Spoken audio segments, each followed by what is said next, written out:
Look at this. Shocking video shows two young people tackle a woman to the ground before they rob her. They just jumped on me and started pushing me and punching me and stuff. She walks us through those scary moments and voices her frustration with juvenile crime laws in Maryland. Yeah, I'm pissed. Mounting pressure on the mayor to audit the Safe Streets program, but he wants to wait. Why some say that's raising red flags. There's no excuse. Homicides in Baltimore are on the decline, but in the D.C. area, crime is on the rise. Our team looks into what's behind the surge and what officials are demanding to end the violence. A new policy delays when firefighters can enter burning buildings. Why some say the rule meant to protect them could cost more lives. We still have a job to do. Live from WBFF in Baltimore, this is Fox 45 News at 10. Thank you for joining us. I'm Kai Jackson. And I'm Mary Bubala. Less than a week before a state hearing on juvenile crime, Fox 45 News has obtained some video of another brazen attack involving young people. Take a look at this clip. This is from Butchers Hill in the city, appearing to show two juveniles, the youngest apparently 12 years old, running up to a woman and shoving her to the ground before robbing her and running off with her car keys. The victim telling Fox 45 News she feared for her life in those scary, intense moments. It's just scary. It's just scary because, you know, the whole time it's happening, no one's really there to help you. Well, the assault happened on a well-lit street just steps from Patterson Park. Fox 45's Keith Daniels has the victim's chilling testimony and an update on the suspects in a story you're seeing first on Fox. And Keith, citizens are fed up with this. Fed up, absolutely, Nakai and Mary. Police say it happened after the woman had parked her car on the street and was walking home. She told us she only had to walk about 2 blocks, but before she could get home, the attack. Julie is only using her first name, protecting her identity, but she's talking openly about those frightening moments that happened so close to home. Yeah, he tackled me and then punched me in the head, and I got kicked. I was afraid I was going to get shot because you just don't know.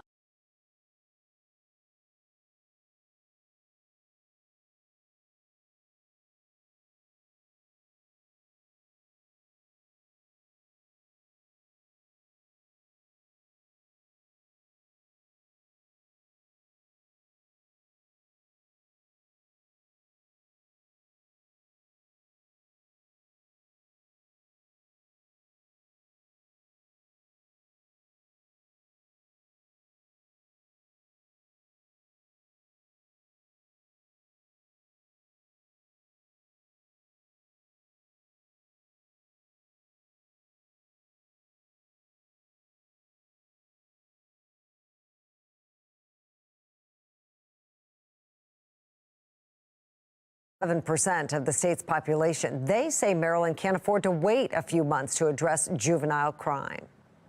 They know that, you know, nothing's really going to happen to them if they keep their crime in a certain limit of types of crime. They come in, we can't detain them, they're back in the community the next day. We all have the same sad song, no matter where we are in the state. Well, the laws in question are the Juvenile Justice Act, which prevents children 13 and younger from facing charges in most cases. There's also the Juvenile Interrogation Protection Act, which keeps police or the courts from questioning young people without a lawyer or parent present. Next week, lawmakers will hold a hearing on the juvenile crime crisis. Now, that hearing is not a special session, and lawmakers won't be able to change any laws. They plan to hear testimony from the Maryland Attorney General's office, members of the state's Juvenile Justice Reform Council, and the Maryland Police Union to get a better idea of what's ahead on the legislative session. House Speaker Adrian Jones and Senate President Bill Ferguson are two of the most powerful lawmakers in Annapolis. If you'd like to contact them about public safety laws, their phone numbers and email addresses are on your screen. Well, Fox 45 News continues to demand transparency from the mayor's Office of Neighborhood Safety and Engagement about safe streets, a week after the FBI conducted 15 raids related to the program. Both Mayor Scott and his main challenger, Sheila Dixon, say Monzi needs to be audited, but they are suggesting two different ways to go about it. I believe that Safe Streets needs to halt, and I think that it needs an audit and to be reassessed to determine the direction that we need if it's going to exist. This is about looking and making sure that money and things are being spent the right way, and we welcome that. While Dixon suggests Monzi should be shut down until a potential audit is complete, Mayor Scott says the city needs to wait. Fox 45's Mackenzie Frost pressed the mayor on why he's not taking action right now. Mayor Brandon Scott says he's talked with Comptroller Bill Henry and agrees there should be an audit of Monzi, but the way he wants it done means it could take years before it's completed. Pressure is building for Mayor Brandon Scott to take a deep dive into the city agency he created in 2020. The Mayor's Office of Neighborhood Safety and Engagement, or MONSE, is in charge of overseeing safe streets, and right now the federal government is investigating. Raiding the Bel Air Edison Safe Streets site 7 days ago, along with more than a dozen other locations, including the homes of 3 Safe Streets employees. This is about looking and making sure that money and things are being spent the right way, and we welcome that. Mayor Scott says the timing of the MONSE audit needs to follow what the voters want, meaning according to this 2016 city charter amendment approved by voters, it'll be up to the voters again to put MONSE on this list of routine audits, and that could take years. All right. Good morning, everyone. I think everyone is in and settled. We pressed him about why he doesn't just direct MONSE to turn over that information. The voters of Baltimore voted to have audits, and they voted to have them in this way. And I can't direct the Department of Audits to do that because they don't work for me. We have a. But you can tell MONSE to do it.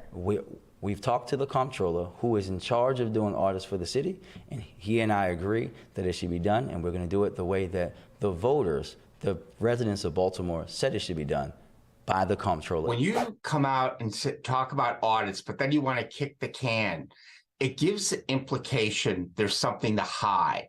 And you have time to hide things, too. Political analyst John Deedy argues the mayor has options and he should act sooner rather than later. The longer you say, well, we got to go through this process, it's going to take some time, the more people wonder, is there something there they're trying to cover up or hide? The city's biannual audit oversight commission includes these 7 people, 4 of them telling Fox 45 News they support a MONSE audit now, including Councilman Eric Costello, the chair, who says he supports making a request of the city auditor to conduct a performance audit of MONSE and Safe Streets. According to the city audits department's own website, the city charter gives the auditor sweeping authority to audit city-granted funds by any public or private agency. The mayor needs to show leadership here, and whatever it takes to get this entity audited.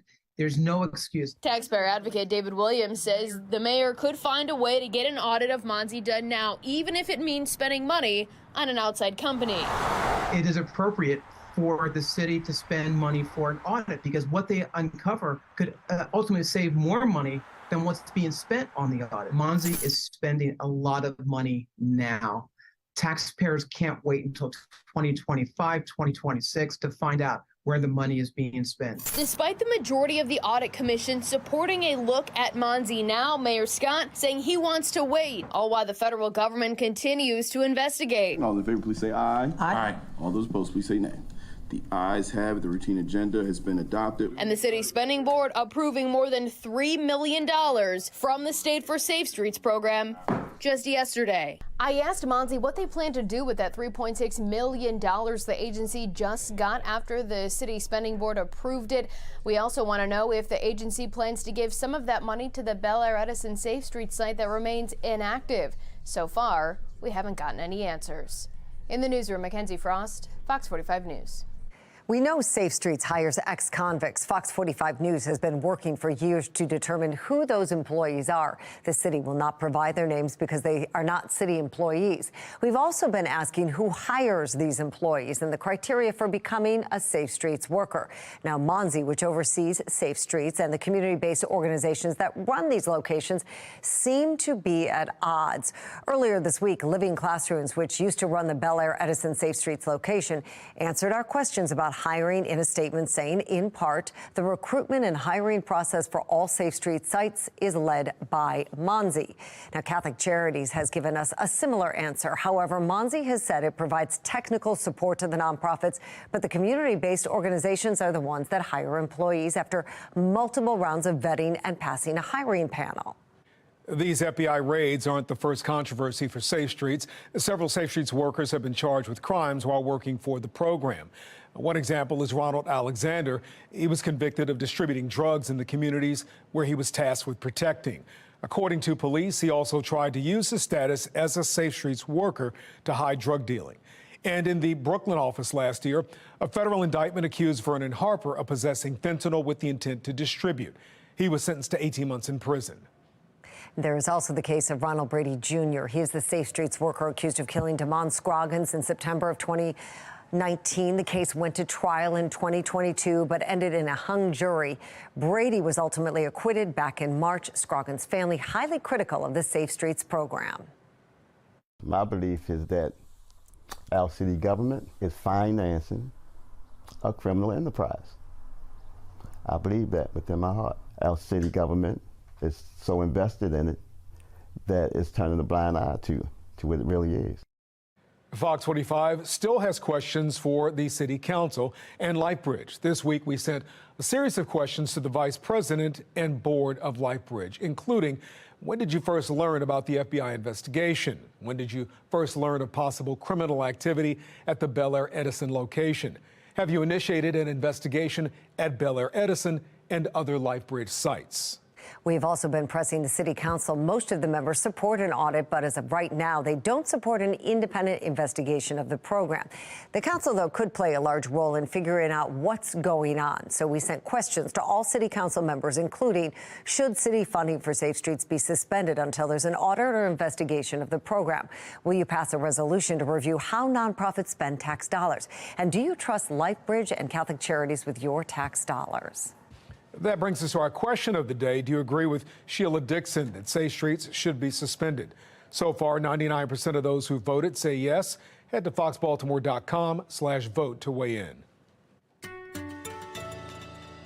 Another chill on the way tonight, although no frost and freeze advisories are not out because we already had our first frost and freeze last night. But it looks like the same conditions on the way for tonight. So tender plants have to come inside and make sure that you drain out any of those outdoor faucets, as well as some of the hoses that may still be kind of hanging off the house. Temperatures low to mid 30s. That's where we are right now. Ellicott City, 32, 35 at Pasadena. Possibility it could even be a degree or two colder than last night at this rate. 33 degrees Baltimore tonight, 31 out toward Columbia. Temperatures low 30s on the eastern shore and right around 30 west of the city. I'm going to let you know when things will finally warm up, maybe near 70. That's in my Weather Authority forecast.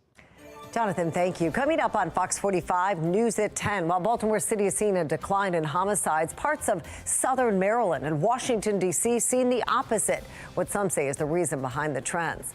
Frustration among some Hamden residents as they say crime in their community is getting worse, why they're questioning the way police are categorizing crime there. And one day before a fallen firefighter is laid to rest, the fire department puts out new protocols designed to keep firefighters safe. A look at the new rules and why some say it could cost even more lives.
We don't want our firefighters and our officers second guessing themselves on the scene.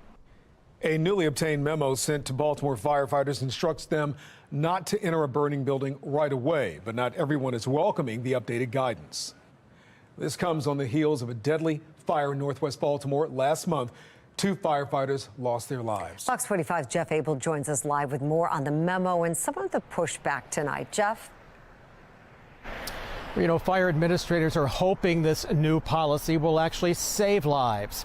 But those on the front lines tonight fear it will have a far greater cost. If this order had come out during my tenure, I would have been fired on day one. On talk radio today, listeners got an earful from firefighters who are fiery mad. This is a horrible idea. It's a knee-jerk reaction. This is a dangerous job. We know it's dangerous. We don't need to be told what to do.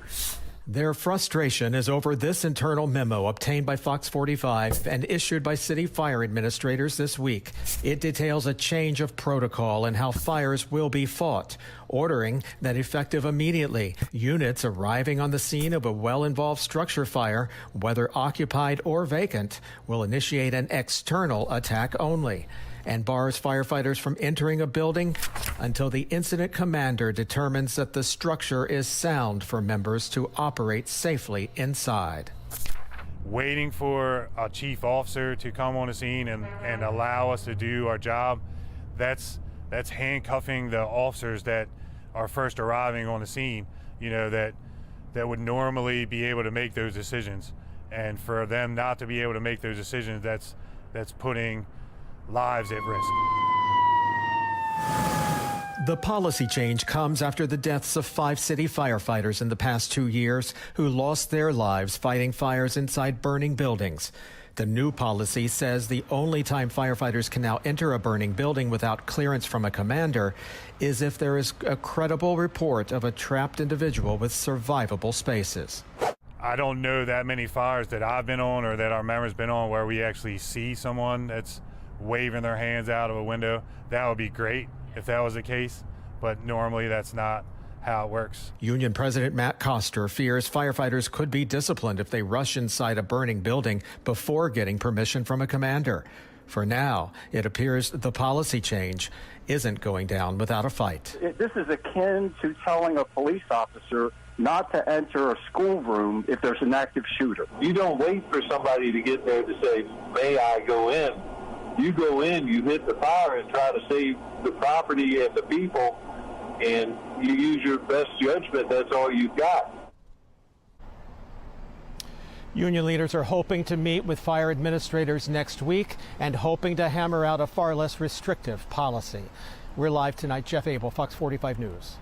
Jeff, thank you. Well, last January, 3 firefighters were killed and another hurt after a vacant home on Stricker Street collapsed on them. The chief of the department at the time, Niles Ford, stepped down months later after a scathing report into that fire. The families of the firefighters are suing the city, saying their deaths should have been prevented. The city has since relaunched the Code X-ray program, which warns firefighters about the hazards of vacant homes before they go inside. Captain Dylan Ronaldo was one of 2 firefighters killed in last month's fire in Northwest Baltimore. His funeral service is tomorrow at 10 a.m. at the Cathedral of Mary Our Queen in Baltimore. Fox 45 will have complete coverage on air and online at foxbaltimore.com. A jury now seated in the federal trial of former Baltimore City State's Attorney Marilyn Mosby after a 3-day selection process. The judge was adamant about getting the jury sworn in today since the court won't convene on Fridays. Opening statements are expected to start Monday morning. Marilyn Mosby is being tried on 2 counts of perjury. She will face a separate trial for 2 charges of making false statements on loan applications. That trial date has not yet been set. Fox 45 News will be at the federal courthouse in Greenbelt throughout the trial. We'll have complete coverage of the case every day. Be sure to download the Fox 45 News app, turn on notifications to get breaking developments even when we're not on air. An accused murderer still walking the streets of Baltimore 1 year later. I'm Alexa Ashwell. On Maryland's Most Wanted, the search for this man, plus a fugitive now behind bars just days after being featured on our broadcast, coming up. And how you dress today is probably kind of how you're going to have to dress tomorrow. A cold start with frost and freeze conditions once again. By afternoon, sunglasses out. You may be able to get rid of the jacket, though, as temperatures get up to near 60. But you'll probably still need the long sleeves, and so will the kids at school. I'm going to let you know, though, when you may be able to break out short sleeves again, maybe near 70. That's all on my Weather Authority forecast. Well, that's good to hear because everybody is bundled up if they're outside tonight. It is cold out there. This is a live look at Towson. We'll be right back.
Let's take a look at the Fox 45 Fox Box. On the top left, former President Donald Trump's sons, Eric and Donald Jr., are testifying in a civil fraud case against the family. Both are downplaying their role in overseeing fraudulent documents that lied about the company's finances. The former president is expected to take the stand Monday. Top right, the man charged with coordinating the murder of rap icon Tupac Shakur pleads not guilty. Former gang leader Dwayne Davis is accused of giving the gun to the person who shot Tupac. He's being held without bail and is due in court again next week. The bottom left, after weeks without a leader, House Republicans are tackling the Biden impeachment inquiry. It centers around the business dealings of the president's son, Hunter Biden. The White House has dismissed the allegations, calling them extreme politics. Bottom right, a former Memphis police officer pleads guilty in the deadly beating of Tyree Nichols. Desmond Mills faces charges of excessive force and obstruction of justice. Nichols' family says this is a major turning point in the case. It's a terrible message. It sounds like they're telling people, please don't call us for this, and we're not going to investigate. Baltimore police still aren't saying if they're investigating a possible shooting in Medfield. Why their account of what happened differs from what neighbors tell Fox 45.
We are following three big stories at 10:30. A settlement reached over pollution issues at local wastewater treatment plants. The new standards Baltimore City will have to follow when monitoring those areas. Residents in Medfield are growing frustrated with the way police are handling a recent crime. Why they say the city police department waited to file a report and left out key information. Baltimore has seen a dip in homicides this year, but that's not the case in the D.C. metro area, where some feel the region is struggling to keep crime under control. It is a very, very solemn time for all of us. And we know as well that our community plays a role, that we are 50-50 partners, and that people have to be held accountable. Police experts say crime enforcement starts with collaboration. Fox 45's Vincent Hill joins us live with a look at why the D.C. area may not be keeping up with the spike in violence. Vincent? Yeah, Kai and Mary, heartbreak is how the PG County executive describes the rise in crime in the area. In Baltimore City, light at the end of the tunnel. We are on track in Baltimore to see us under 300 homicides for the first time in 9 years. Murders and violent crimes down, due in part to tough on crime U.S. Attorney Eric Barron. This Al Capone model of prosecution is designed to take violent people off the streets by any appropriate legal means necessary. But in Prince George's County, where Barron once served in the House of Delegates. It is very heartbreaking. Heartbreak Thursday from County Executive Angela Alsobrooks. And we're working with urgency to make sure that we're addressing the violence that we're seeing. The county seeing its 100th homicide of the year for the third straight year in a row, a rate not seen for 15 years. And it's not just homicides on the rise. Carjackings involving juvenile suspects are also up. I hear police say all the time that they arrest youth who say, why don't you hurry up and finish this paper because I'm going to be released before the ink dries. 409 carjackings so far this year, up almost 50% from this time last year. A few miles away in D.C., 831 carjackings, up 107%. The increase leaving investigators at a loss to why. We don't really know. It certainly seems to be sort of crimes of opportunity. And unable to keep up with the spike. Specifically, we are a reactive unit. That's all we do is respond. We get cases after the fact. The uptick in crime has county officials pointing to what they say is the problem. They do not expect in our criminal justice system to be held accountable, and that's a problem. People have to be held accountable. Anyone who commits an act of violence ought to be held accountable. And speaking of acts of violence, around 8:15 this evening, a 70-year-old woman was stabbed multiple times while being carjacked. She's in critical condition in Prince George's County. In Baltimore, Vincent Hill, Fox 45 News. Vincent, thank you. The Baltimore Police Accountability Board is giving its first update since community members were sworn in earlier this year. That board is made up of 17 members and oversees conduct complaints about the department. So far, they've investigated more than 400 claims. But the board doesn't actually control its $2.3 million budget, something they hope changes in the near future. We are unable to speak about the usage of the budget that was assigned to the Police Accountability Board. The way that the local ordinance was written, we do not have purview over that budget, and so therefore can't speak to how it has been allocated. We are aware of that, and we're hopeful that the administration or that the legislative bodies will work to ensure that that is something that comes to fruition as being a truly independent body, as well as investigative powers. The budget is controlled by the Office of Equity and Civil Rights. Fox 45 News asked that office for a breakdown of the budget. It responded late last night. You can find that full response on our website, foxbaltimore.com.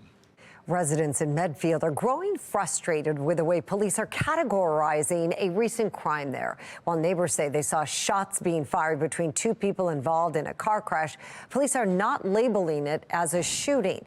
Fox 45's Amy Simpson takes us through the calls for accountability. Despite dispatch communications, shots fired. Two men armed with guns, both wearing masks, have just shot off their guns at a man in a black car, and then they drove off. Relaying multiple 911 calls around lunchtime Tuesday.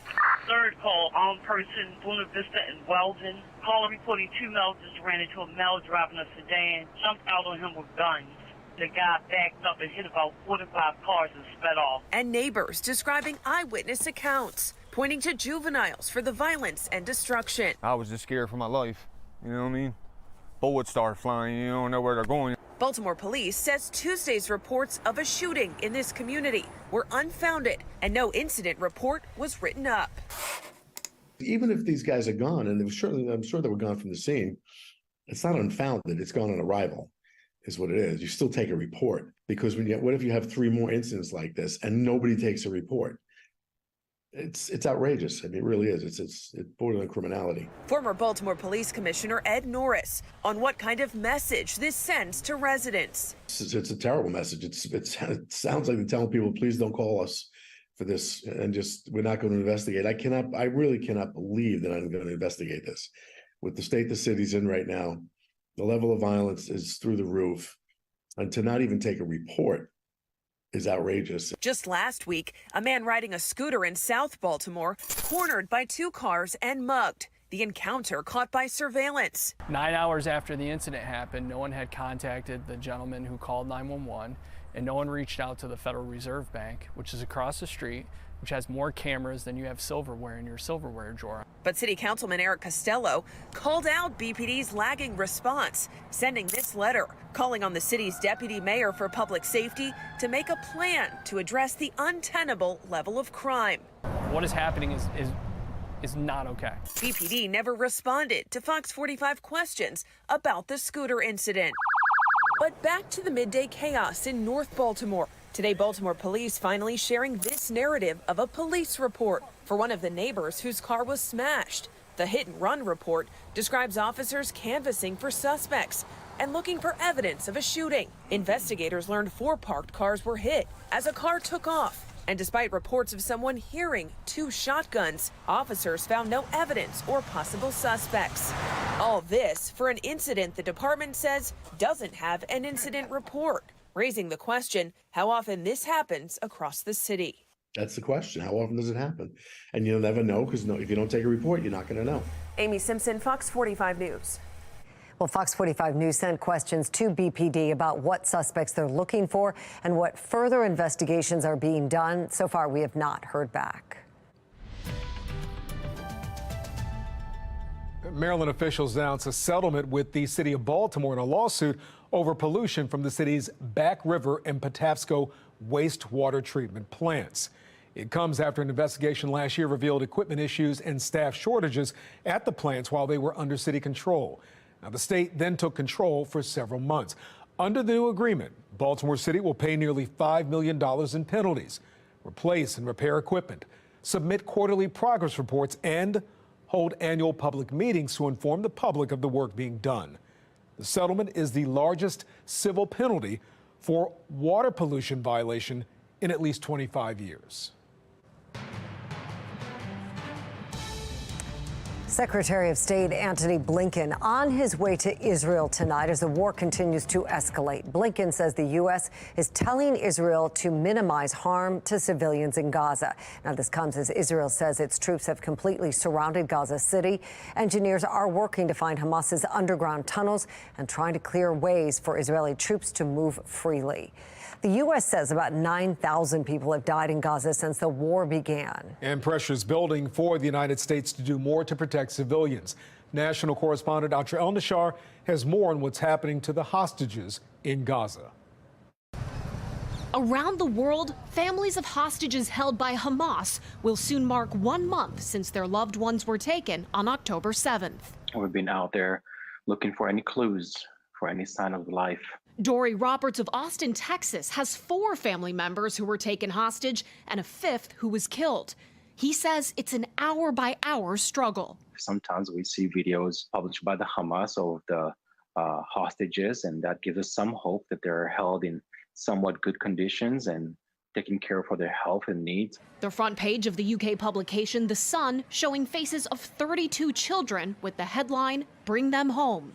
Ari Perliger, an expert on extremist groups, says Hamas is likely trying to keep the hostages alive. I think they understand that these hostages are significant leverage for Hamas in its effort to maybe promote some kind of end to the hostilities. Israel claims Hamas is using civilians as human shields. Perliger notes in the past, Israel prioritized hostage safety in operational decisions, but he says that changed after October 7th. the Israelis are willing to continue to engage in a very extensive military operations, despite the fact that they know that that may risk some of the hostages.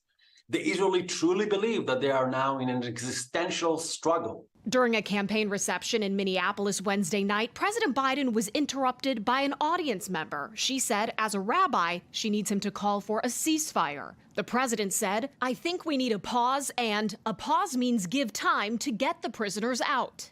President Biden also revealed he's the one who convinced Israeli Prime Minister Benjamin Netanyahu to pause shelling on October 20th to allow for the release of 2 American hostages. But duplicating that now may not be workable as Israeli ground forces enter Gaza City. Israel says they're fighting face-to-face battles with Hamas. In Washington, I'm Atrel Nashar. Fox 45 is partnering with Magen David Adom for Sinclair Cares Humanitarian Relief for Israel. That organization is a Red Cross affiliate providing emergency medical aid for all people in Israel. To help, you can scan the QR code on your screen or go to sinclaircares.com. Still ahead, the search for a Baltimore man accused of murder. Why police say his living situation is complicating their investigation on Maryland's most wanted.